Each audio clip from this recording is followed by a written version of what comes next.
con la responsabilidad de tener la última intervención cuando estamos ya cansados. La responsabilidad del golpe de gracia, ¿no? A los cansados. Entonces, intentaré ser breve, pero antes de todo muy agradecida a José Antonio, a todos y a todos ustedes, además por una, permíteme, emoción muy personal, porque es la primera vez que yo vengo a España, que yo hago, bueno, antes por Sevilla, por supuesto, por eso estaba diciendo,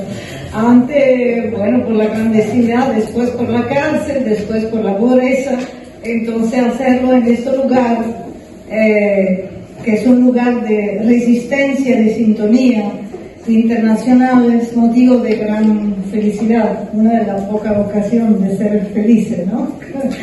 Estábamos hablando antes con Maivalita, que siempre nos conseguimos en eventos internacionales tan importantes, presenciales o en foros así, que es una sintonía que indica que algo está pasando, que algo se está revertiendo, ¿no? En esta hegemonía que después de la caída de la Unión Soviética no intentó hacer pensar al mundo que no hay alternativa al capitalismo, a este modelo que ha fracasado, que es importante siempre recordarlo, es un modelo en crisis estructural. Esta crisis estructural se evidencia en los países capitalistas con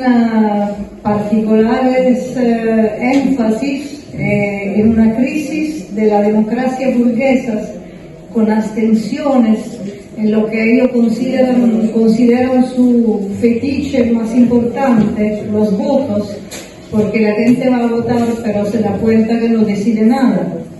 Es una crisis de modelo, es una crisis estructural de modelo medioambiental, pero hay un punto donde desafortunadamente esta crisis todavía no está evidente. Es el lado ideológico, el lado manifestamente teórico de hegemonía, también de símbolos. Ahí no queda mucho por hacer. Esto quisiera que sea un poquito, intento ir rápido porque todo y todo si quiere podemos expresarnos, ¿no? Es el tema de esta breve reflexión. Hay un concepto que después de la caída del campo socialista, agradezco mucho a la compañera que intervino recién,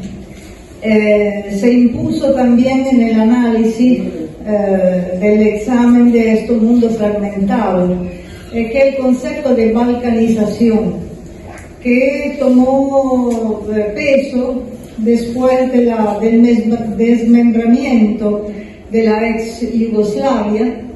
que después se mudó en un paradigma, porque a varios niveles, ¿no? Antes de todo porque el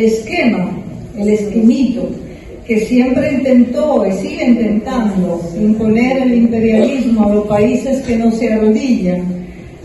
tiene que ver con la llamada revolución de colores. Ahí vemos que se construyen pequeños grupos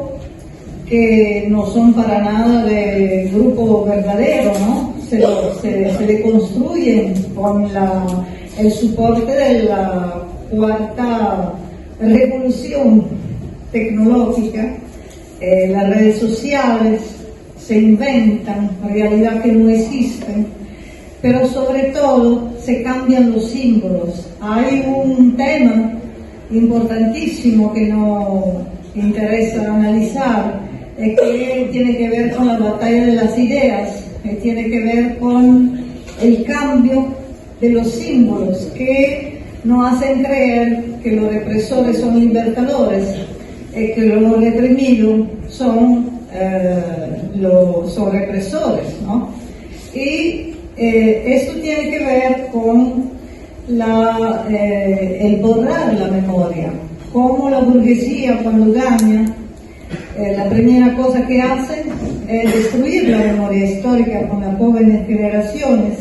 y construir un cuento de los vencedores. En estos cuentos hay algunos paradigmas que ellos sí lo tienen bien claro. No necesitamos ir muy lejos, pero desde la Comuna de París hacia hoy, los revolucionarios siempre son pintados como sucios, como terroristas. Entonces la primera cosa a examinar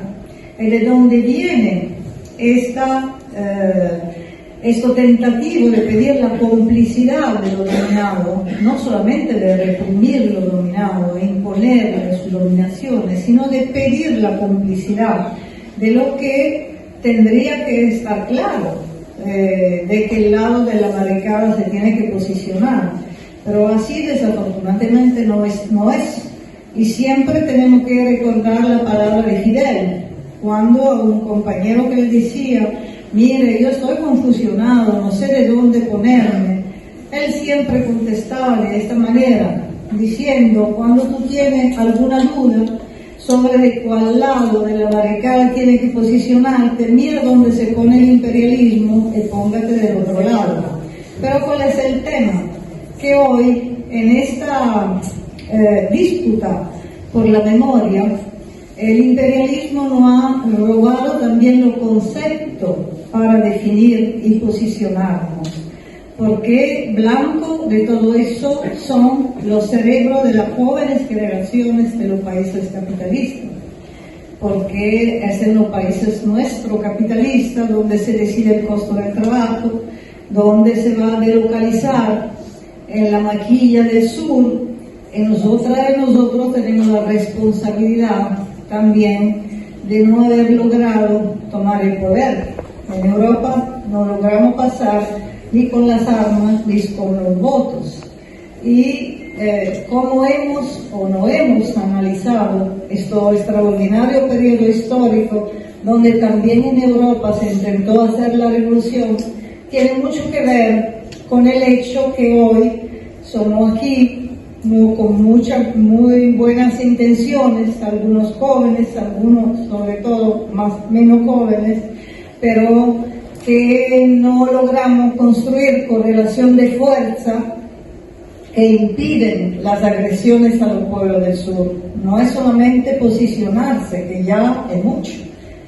esto también es difícil, pero lo que se tendría que hacer es construir una estrategia en unidad, lucha, batalla y victoria, como dicen los camaradas venezolanos, para que un bloque social, anticapitalista, antiimperialista, antipatriarcal, pueda desde acá cuestionar los gobiernos que roban los recursos del sur, los gobiernos que imponen, entre comillas, sanciones, llamándolas sanciones cuando son medidas coercitivas, unilaterales e ilegales, cuando llaman embargo lo que está pasando a Cuba para intentar suavizar la fuerza feroz de esta herramienta que se impone mediante la fetichización de la democracia burguesa, que te mata con la mano limpia, y que cuando no le sirve al imperialismo ellos mismos nos pisotean sus reglas. Aquí vemos el caso del diplomático venezolano Alex Saab, que es como un resumen de lo que está pasando en este siglo XX, cuando no hay una fuerza verdadera que se puede oponer al camuflaje de la democracia burguesa. Ellos, después de la Segunda Guerra Mundial, establecieron reglas que sabemos desde el cuestionamiento de los países del sur, cuánto falta, cuánto efectivamente son los países más poderosos que a veces no la firman, esta regla que impone su arrogancia. Pero esta regla no es tan. esta regla dice que solamente la ONU puede imponer las llamadas sanciones, que Cuba no hizo guerra a nadie, pero Cuba está, el tentativo de asfixiamiento de Cuba dura de más de 64 años, y lo que estamos viendo con Venezuela es un laboratorio aún más sofisticado. ¿Por qué? Porque la debilidad, cuando no se hace una revolución verdadera, una revolución como la de Lenin, como la que hizo el Fidel, el Che, la burguesía tiene, pues, que no la han puesto fuera de la ley, no se fue a complotear desde Miami, complotea desde el interior. Entonces te desmontea todo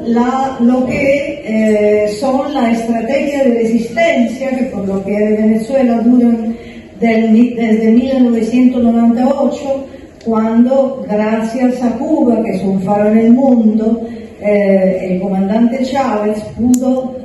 retomar el rumbo de un cambio estructural verdadero, aún con un instrumentario legal, pero no por fetichizar la democracia burguesa, sino para construir desde la anterior, esto es el desafío de Venezuela, una democracia participativa y protagonista, donde, de todo modo, a pesar de lo que nos cuentan aquí, existe mucho partido, la burguesía se puede organizar hasta políticamente, una cosa que, por supuesto, es muy rara,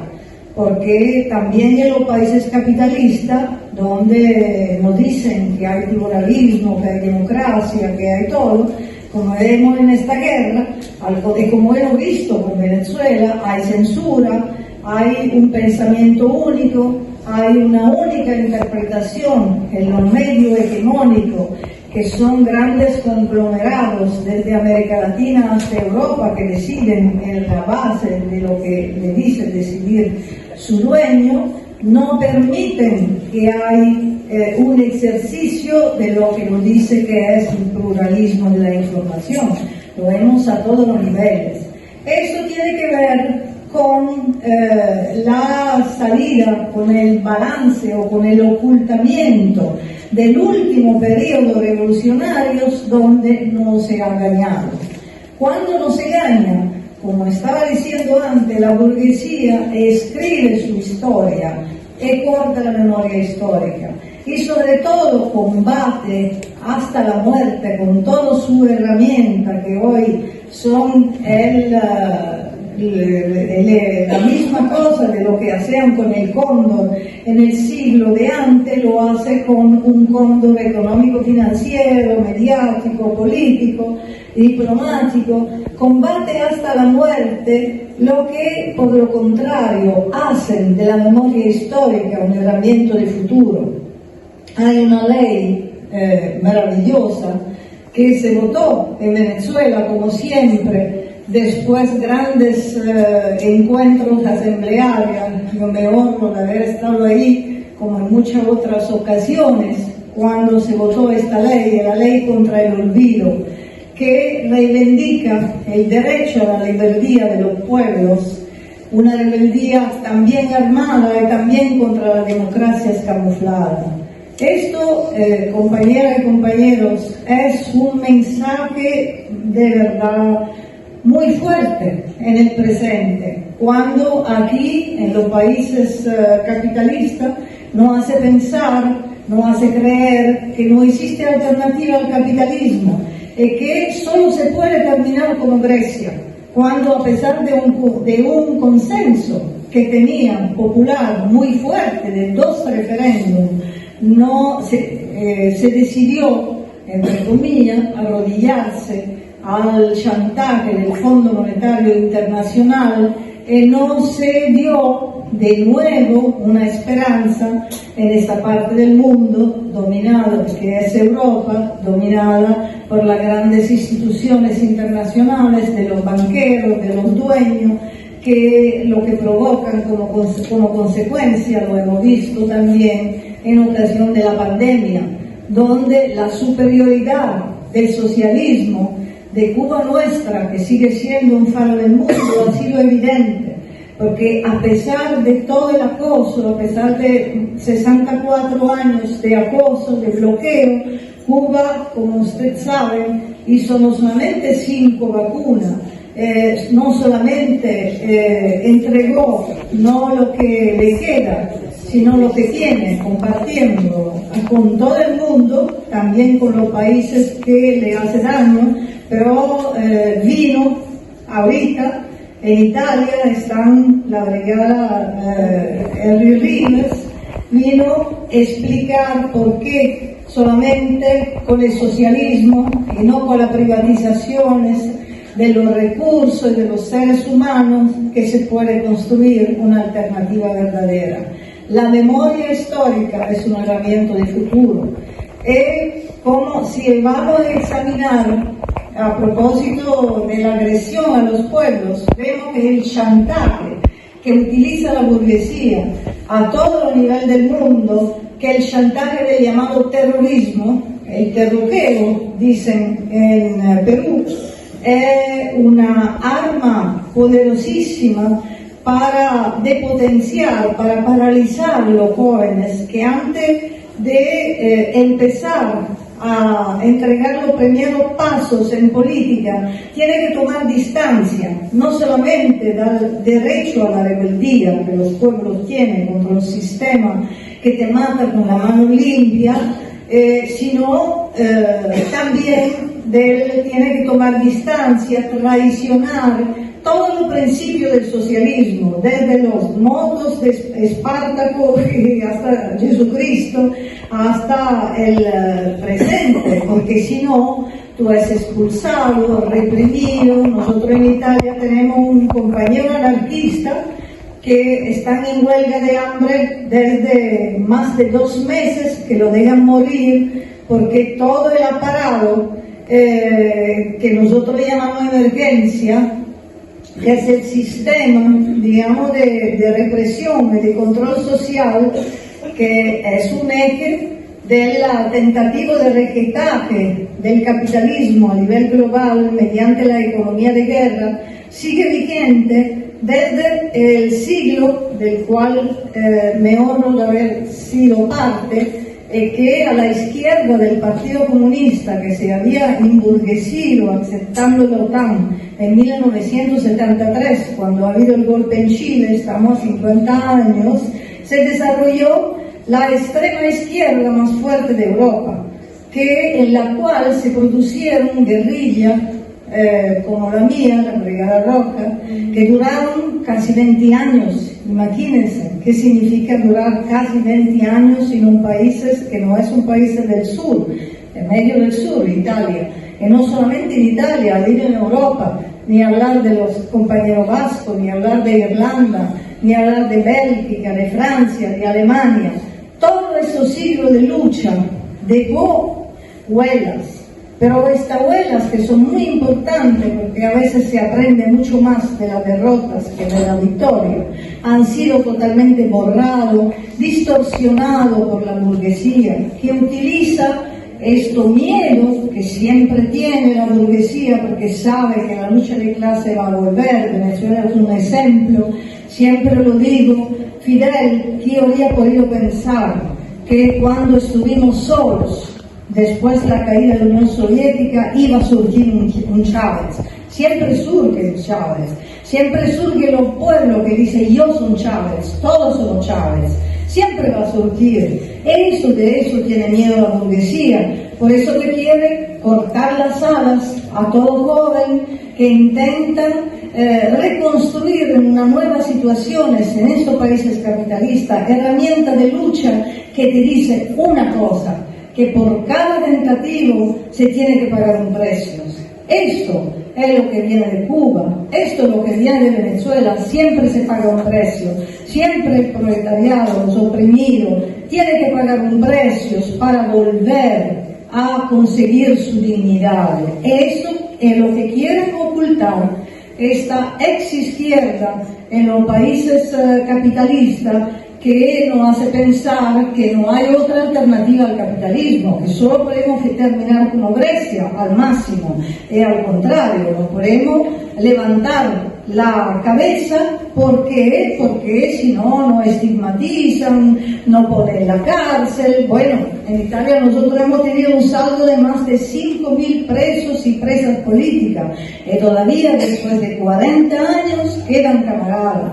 Esta gente se permite de entregar lecciones de derechos humanos a Cuba, a Venezuela, a todos los países que levantan la voz por construir un nuevo futuro. Un tema importante es la operación de camuflaje, que es un arma poderosísima. Estaba diciendo que todavía no hemos ganado sobre el terreno de la batalla de las ideas, de los símbolos. La operación de camuflaje, que a 100 años de la marcha sobre Roma, siempre los fascistas lo hicieron, nosotros tenemos todavía al gobierno los herederos de estos fascismos, y ya hemos tenido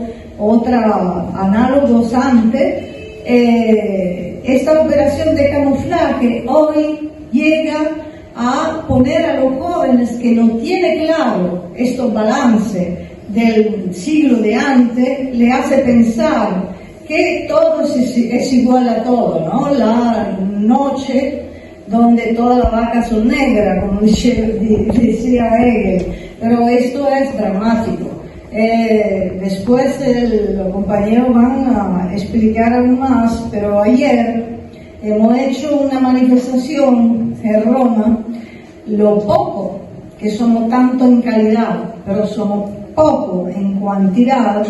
en defensa de Cuba, porque en Roma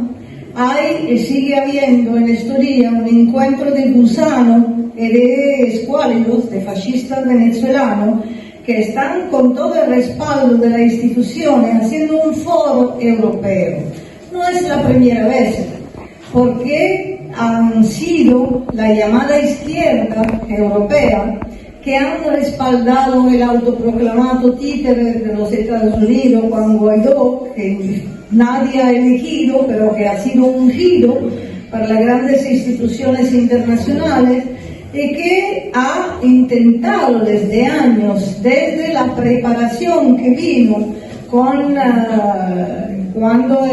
la última elección del comandante Chávez derrotó al señor Capriles. Este señor Capriles tenía grandes sponsors mediáticos para presentarse como de centro-izquierda. Siempre en los años 70 en Italia los fascistas tenían vergüenza, no se presentaban como ahorita con arrogancia, se escondían. Esto pasa en Venezuela, esto pasa en Cuba, tienen necesidad de camuflarse. Que eso se camuflaron a un punto tal que, por ejemplo, pusieron como grande ofensa en el día de ayer de nacimiento del héroe José Martí, pusieron una frase de José Martí en su convocatoria, que era una convocatoria contra toda la dictadura. 2 puntos, Cuba, Venezuela, Nicaragua y Bolivia, por supuesto. Y llegaron hasta poner una frase en su convocatoria de un presidente que es italiano, que seguramente no era revolucionario, pero era del Partido Socialista, se llama Sandro Pertini, y que ha sido partisano. Hasta ahí llegan. Hacen una confusión que hemos visto, de símbolos que hemos visto con la revolución bolivariana muy fuerte, pero que ahorita intentan hacer también con Cuba, por supuesto no en el interior, pero en el exterior sí, donde la palabra libertad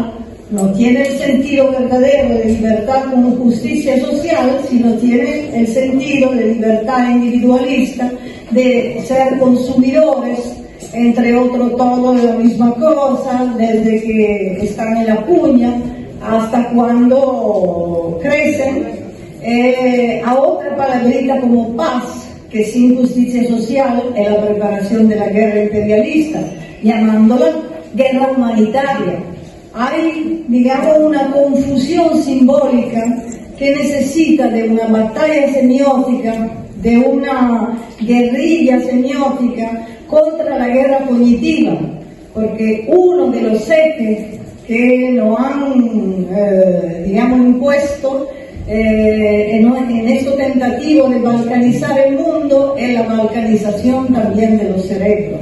es de distorsionar las emociones. Si usted va a pensar a todos los procesos de balcanizaciones que ha habido después de la caída de la Unión Soviética, el desmembramiento de la ex Yugoslavia, hemos visto que cada pedazo de esta guerra de cuarta y quinta generación ha tenido su laboratorio. El laboratorio ya vino en 1994, siempre de África, porque África como no le importa a nadie, al contrario, ahí se hizo muchas cosas. En 1994, Ruanda, la masacre de un pueblo contra su mismo pueblo por las razones de que el imperialismo ha incendiado contradicciones, haciéndola pasar como contradicción étnica, para decir que los negros, por supuesto, siempre son salvajes y todo eso. Se utilizaron la radio de las Miles Colinas como herramienta de grande propaganda de guerra interna. Hay otros lugares de África donde se vino configurando la que es la contradicción más importante a la cual tenemos que enfrentar, como estamos hablando de Alexa, es que es la contradicción entre la legitimidad de los derechos de los pueblos y la legalidad burguesa, que te manda con la mano limpia y que, a pesar de eso, cuando no les sirve, ellos mismos la pisotean. Él tiene su eje, como la Corte Penal Internacional. Nadie le importa de lo que pasó en África cuando este laboratorio se configuró. Por ejemplo, contra Laurent Gbagbo, que un jefe de Estado de la Costa de Avorio, ¿no? Ahorita no tenemos el tiempo, pero África ha sido laboratorio de tantas cosas que ahorita vemos.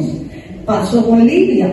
Pasó con el Siria, con Libia los laboratorios de guerra, con Irak ni hablar, la construcción de los medios como herramienta de combate, la arma de destrucción de masa que no habían, por supuesto, pero la grande escenografía que construyeron los medios mediante las redes sociales, esto ha sido otro punto del laboratorio muy importante. Y los pueblos de Venezuela, todo esto lo han contrarrestado. Los pueblos de Cuba, el pueblo de Cuba desde 64 años lo hacen con herramienta del 1900, el siglo de las revoluciones, pero renovado en lo más importante que se produjo en el siglo de antes. Venezuela, como nuevo laboratorio de guerra, y como, digamos, heredera de la acción importantísima de Cuba, sigue siendo también a su vez un faro del mundo en la construcción de la integración latinoamericana. Hemos visto que este es el otro eje de gran enfrentamiento de lucha contra los pueblos, por la cual el imperialismo intenta construir falsas instituciones. Otra cosa importante que tenemos que considerar es que de estos laboratorios, ellos hacen memoria. En el mismo tiempo que destruye la memoria de los pueblos, porque no levanten su dignidad, ellos tienen memoria. Por ejemplo, el tema de las autoproclamaciones. Ahorita intentan imponerlo a Cuba, construyendo desde España, desde afuera, siempre con la complicidad de la Unión Europea, algo que por supuesto no pasará, pero ellos lo hacen porque intentan ver hasta dónde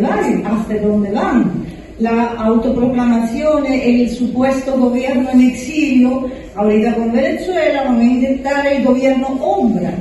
Todo esto que no tiene nada que ver con la correlación de fuerza entre los pueblos, pero por el nivel de desarrollo que tiene el capitalismo financiero, internacional y todo, por supuesto que pueden ahorcar los pueblos. Esto lo hemos visto lo estamos viendo también con una, digamos, con un juicio absurdo que se le está haciendo al hombre contra Cuba por un fondo buitre, los mismos fondos buitres que intentaron ahorcar a Argentina y que sigue haciéndolo con el gobierno moderado, digamos, de Fernández hoy. La tarea de Macri ha sido exactamente esta: ahorcar por siglos y siglos la generación de Argentina, intentando de potenciar la acción de Cristina Fernández de grande soberanía contra la deuda, contra los fondos buitres. Intentan hacerlo con Cuba, así como siguen haciéndolo con Venezuela, porque termino hablando del caso de Alex Saab, cuando es tan evidente la injusticia, cuando es tan evidente el mercado que ellos hacen de sus llamados derechos humanos que lo golpean, que en el caso del diplomático venezolano le han golpeado no solamente los derechos humanos básicos, torturándolo, deportándolo, impidiéndole el enfermo de ver su familia, pero golpearon los derechos internacionales, los más profundos, los vulneraron, la Convención de Viena. ¿Quién se puede sentir seguro cuando también la Convención de Viena de un diplomático es a tal punto vulnerada? Pero ellos que dicen, no importa, porque el gobierno lo dijeron en la última audiencia, ¿no? Después de desplazarla muchas veces, dijeron, bueno, como el gobierno de los Estados Unidos no reconoce el gobierno de Maduro, entonces tú deportas a una persona, bueno, esto no le importa. Pero el caso es político cuando ellos negan la naturaleza política de los derechos, que solo se puede conquistar cuando hay correlación de fuerzas, y eso, compañeras y compañeros, no devuelve una tarea muy importante, que así como la primera cosa que puso en marcha la revolución bolivariana ha sido la asunción de responsabilidad, cuando nadie quisiera ser responsable, como pasa aquí en todo el gobierno de Europa, así nosotros y nosotras tenemos que asumir esta gran responsabilidad. No vamos a ser verdaderos internacionalistas cuando nos enfrentamos el monstruo que tenemos cada día a todos los niveles, empezando por la contradicción entre capital y trabajo, pero también y sobre todo hoy que estamos en frente de una nueva guerra imperialista, de desenmascarar todas las armas, que son armas también ideológicas, que quieren paralizar a los jóvenes, haciéndolo pensar que no hay alternativa al capitalismo. Sí hay alternativa. Cuba está, después de 64 años, diciéndonos que sí hay alternativa. Venezuela está, Nicaragua está resistiendo. Nosotras y nosotros tenemos que decir, una vez más, no pasarán.